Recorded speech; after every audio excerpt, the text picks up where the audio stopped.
Chapter 10. The Fall of Fate. The wind howled around Marco as he and the Goblin Witch plummeted through the dungeon's depths. His mind raced. Each floor flashed past in a blur of stone and shadow, too fast to count. Desperation clawed at him. He wasn't ready to die, not like this. He needed to stop the fall. His rabbit core had always given him speed and agility, but now he needed more than just nimbleness. He needed to survive.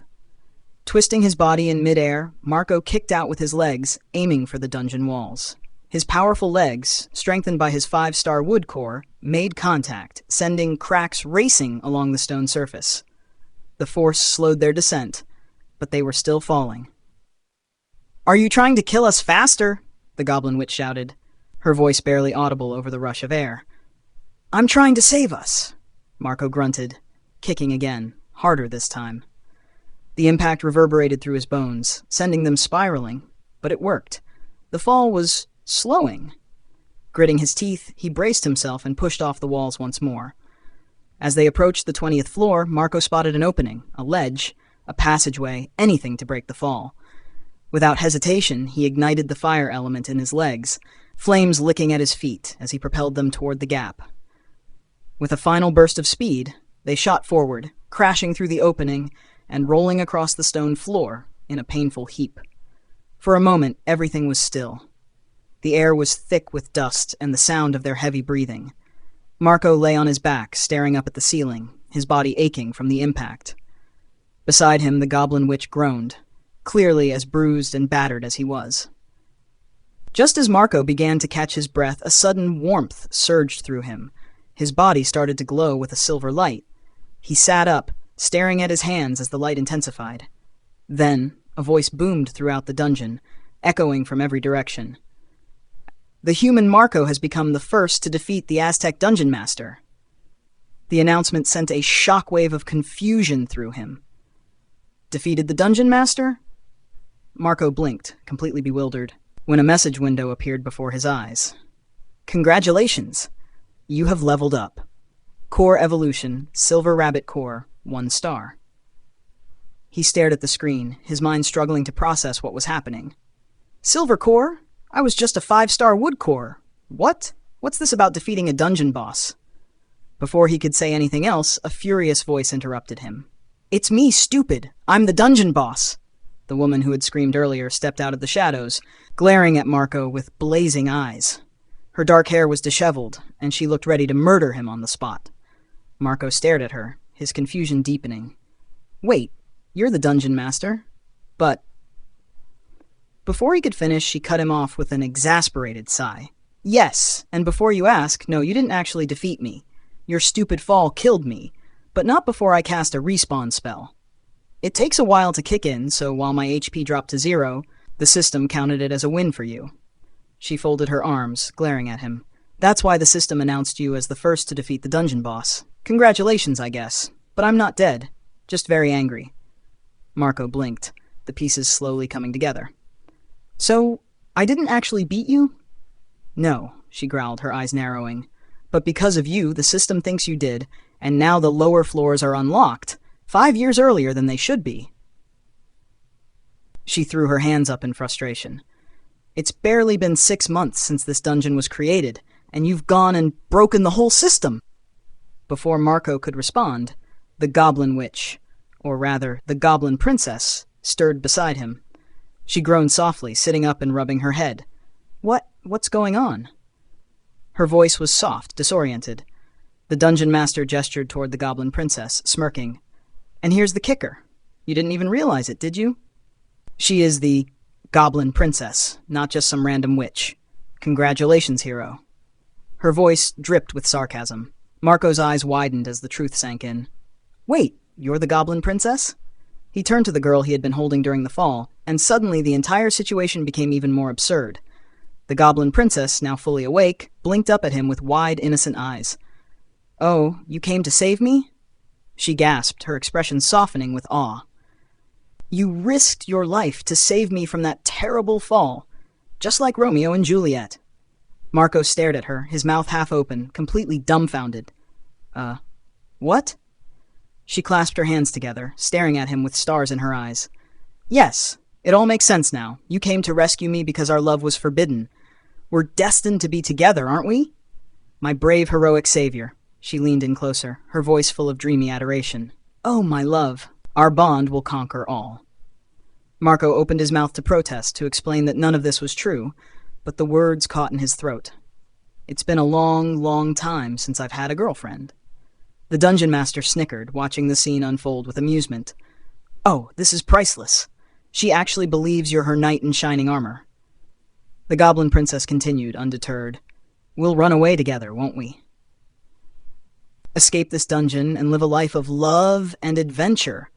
Oh, it's so romantic. She pressed herself against Marco's arm, her eyes twinkling with adoration. Marco's brain struggled to catch up with everything that was happening. He looked at the dungeon master, then back at the goblin princess. His mind screamed at him to correct her, to tell the truth, but something stopped him. Yeah, he muttered, almost to himself. What she said. The goblin princess squealed in delight, throwing her arms around him. Oh, my love, I knew it! We're destined to be together. Marco, still in shock, glanced at the dungeon master, who was shaking her head, clearly enjoying his discomfort. You've really gotten yourself into something now, hero. Marco sighed, realizing his life had just taken a bizarre turn again. Chapter 11. The Dungeon's Secrets. As Marco sat down, still catching his breath, he looked at the two women beside him, the goblin princess and the dungeon master. His mind was still spinning from the fall, the fights, and the revelations, but one question nagged at him. So, what are your names? He asked, his voice a little hoarse. The goblin princess immediately perked up. Oh, my name is Goblina, but you can call me Lena, she said with a bright smile, leaning closer to him as if she was proud of the nickname. The dungeon master rolled her eyes. My name is Sitlali, she said, her tone much more formal, as though she was trying to reclaim some sense of authority after everything that had just happened. But you can call me Lali. Marco blinked. Lily? Lali, she corrected, her voice sharp. Lily, he repeated, an innocent smile spreading across his face. Sitlali groaned, pinching the bridge of her nose. No, it's Lali, Marco shrugged. Lily, she sighed in exasperation, giving him a tired look. Fine. Forget it. Call me whatever you want. Lena giggled at the exchange, clearly enjoying the tension. Well, you can call me Lena, she chimed in, her voice sweet. I think it's cute. Lena and Lily, got it, Marco said with a grin. Sitlali Lily glared at him, but he could see the faintest hint of a smile twitching at the corner of her mouth. Once the moment of light-hearted banter passed, Marco's mind wandered back to the more serious question he had. He turned to Lily, his expression growing more thoughtful. So? What's really going on here? You said you're not the real boss? Then who is? And what is this dungeon? Lily sighed, folding her arms as she leaned against the wall. All right, listen up, because this is where it gets complicated. I'm not actually the dungeon boss. I'm more like the manager of this section.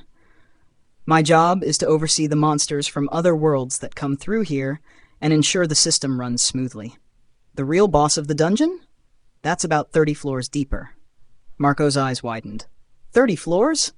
But we're on the 20th floor right now. Exactly, she said, nodding. The dungeon is much larger than you've experienced so far, and I only control the monsters in these upper floors. My lair, where you found me, isn't connected to the main dungeon floors. I'm just the one who keeps things in line. The real dungeon boss is someone far more dangerous, lurking down below. Lena chimed in again, looking excited. But Lily's still super strong. She manages all the monsters that come from other worlds. She's in charge of them. Marco leaned forward, intrigued. Monsters from other worlds? Lily nodded, her face serious. Yes. This dungeon isn't just an underground labyrinth.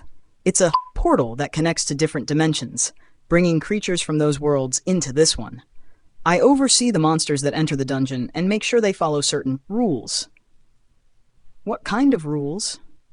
Marco asked, his curiosity growing. Think of it as a balance, Lily explained. The monsters enter the dungeon based on their strength. The weaker ones, like goblins and wolves, appear on the upper floors. The stronger monsters are deeper down, much closer to the dungeon boss, and depending on how strong someone is when they enter the dungeon, they get placed on a corresponding floor. Angels, demons, and other powerful beings enter the dungeon much lower because the floors are matched to their power. But why? Marco asked, still trying to piece everything together. Why do these monsters come here? Lily raised an eyebrow at him, a sly smile creeping across her face. Why did you come here? For food. Marco muttered, his eyes narrowing as he started to see where this was going. Exactly, Lily said with a nod. The monsters come for the same reason. The dungeon is an ecosystem, a place where creatures from different worlds come to fight, grow, and feed. Marco blinked, the unsettling realization hitting him. Feed? On what? Before Lily could answer, Lena leaned in with a grin, her voice filled with excitement. Humans, she chirped. They're so delicious, and not just humans, elves, orcs, sea monsters. But humans are definitely the best, so soft and tasty. Marco's face paled. Wait, you eat humans? Lena giggled and patted his shoulder reassuringly. Don't worry, hubby. I won't eat you. Well, not in that way. She gave him a mischievous wink, and Marco felt his face flush despite the horror of what he was hearing. Lily sighed, rolling her eyes. Yeah, goblins love humans. But it's not just about humans. There are many other races of monsters, and each floor has its own set of creatures that sustain the ecosystem. Monsters hunt each other, so they don't starve. There's always something for them to eat. Marco shook his head, still processing the idea. But what about the lower floors where no humans have reached yet? How do the monsters down there survive? Lily crossed her arms, her expression matter of fact. The dungeon's deeper floors are populated by stronger creatures. They don't need humans to survive. They can feed on each other, on weaker monsters. It's a self-sustaining system. But, she added with a smirk, humans are considered a delicacy. Delicious, Lena repeated in a soft sing-song voice, giving Marco a playful look. Marco shivered slightly and forced a laugh. Well, lucky me, I guess. Lena giggled again. Oh, don't worry, hubby. I'll take good care of you. She leaned in closer, practically resting her head on his shoulder. Lily, watching the exchange with an amused smirk, crossed her arms. You're in deeper than you think, Marco. Marco chuckled nervously and decided it was time to change the subject. By the way, since we're all getting to know each other now, what's the deal with you two? I mean, how long have you been running this place? Lily sighed and waved the question away. Too long, but let's not get into that. Feeling the exhaustion catch up with him, Marco let out a long yawn. The day's events had drained him, both physically and mentally. I don't know about you guys, but I'm beat. I'm going to sleep. He began to lie down on the cold stone floor, too tired to care about the discomfort. Before his back could hit the ground, Lily kicked him hard in the side. Get up, don't sleep on my floor, idiot. You can use my bedroom. She pointed to a door at the back of the chamber. It's over there. Before Marco could respond, Lena grabbed him, practically lifting him off the ground. Come on, hubby, she said cheerfully, carrying him to the bedroom. I'll make sure you sleep nice and cozy. Lily snickered, watching Marco disappear into the room. Oh, you're in big trouble now. Goblins have a lot of stamina.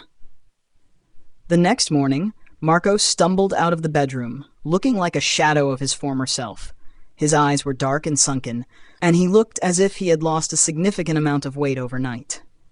His voice came out weak and raspy, barely a whisper as he croaked. Water, water. Lily was sitting at the table, sipping from a cup. She burst into laughter at the sight of him. Bet you regret it now, don't you? She said, tossing him a potion. Marco chugged the potion, feeling its magic course through his body, restoring his energy. He wiped his mouth and looked up at Lily with a determined look on his face. No, I'll never regret this. Lily's laughter faltered, and she blinked at him, surprised. Really? Marco grinned mischievously. In fact, next time, maybe you should join us. Lily's face turned bright red. Without missing a beat, she kicked him again, sending him stumbling backward. You idiot, she snapped, turning away, her blush deepening as she muttered under her breath. Lena emerged from the room, stretching her arms above her head with a satisfied smile. Good morning, hubby. Did you sleep well? Marco groaned, but couldn't help smiling. This dungeon, it seemed, had more surprises than he could have ever imagined.